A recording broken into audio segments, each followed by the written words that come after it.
Hello, I'm Lonnie. I'm Scott. I'm Chris. And I'm Lisa Hausman. This is my information speech.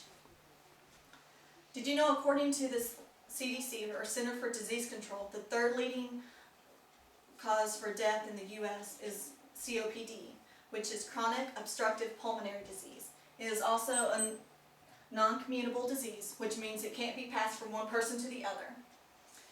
And one of the reasons that COPD is important to me is because when I was a child, my grandfather had COPD, and I was able to see him from the severe stages to the very severe stages, and eventually death when I was a teenager. And now, as an adult, I see it from an adult perspective because my father was diagnosed with COPD 10 years ago.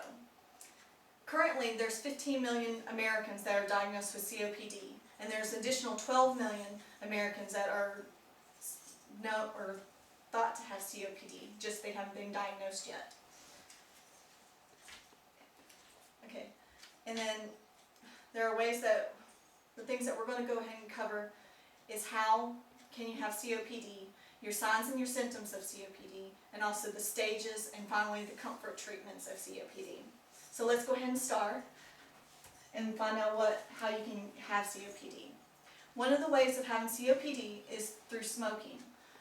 You can have it either from first, second, or the other is third-hand smoke, which is the chemical residue after the smoking cigarette has been extinguished. Another way is from environmental, which is air pollution or smog, and then in the working environments where people are inhaling chemicals, such as with tobacco industry, where the workers in the fields are spraying the chemicals and they're inhaling those. There's other genetic ways. There's an alpha-1 interferon, which is an AAT deficiency. Then you have your allergies, asthma, nutritional deficiencies, and also you have when you're having more lung respiratory infections. As we see, COPD has many starting points. So let's go ahead and change and see how it actually affects the bodies. Some of the signs and symptoms of COPD is that it affects your airways and your air sacs. COPD has a way of going in and attacking those airways and air sacs and compressing them so that the reduction in the gases, the oxygen can't get into your system. So it's causing a lot of wheezing. You're also doing what's called smoker cough, which includes coughing with mucus.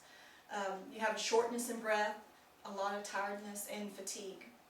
And then as you progress through the stages, other things that can happen is you can't breathe. Your fingers and your lips are turning blue or gray, and then your loss of mental alertness is reduced. Also, your heart rate is increasing. As the signs and symptoms are escalating, so does the COPD stages, which is what we're going to go over next.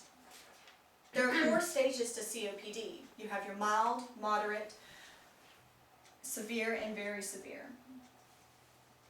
In the mild stage, you have your breathing test, which is just showing mild aggravation.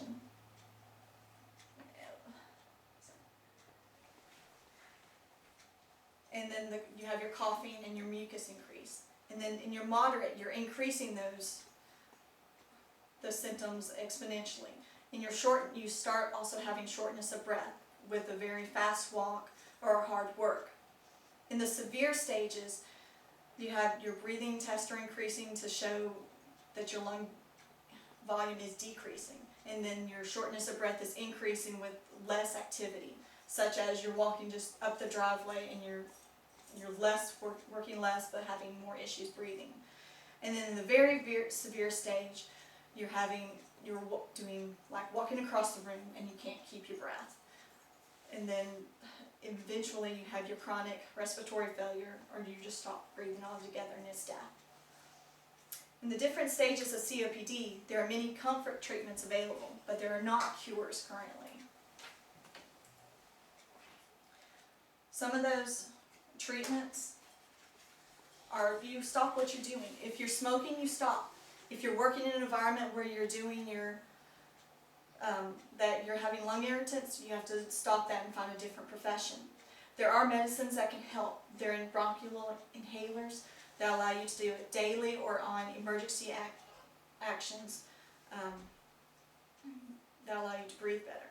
Then there are vaccines that doctors say you should take. You should take your flu shots, and you also should do your pneumonia shots. Then you can take oxygen if you need it.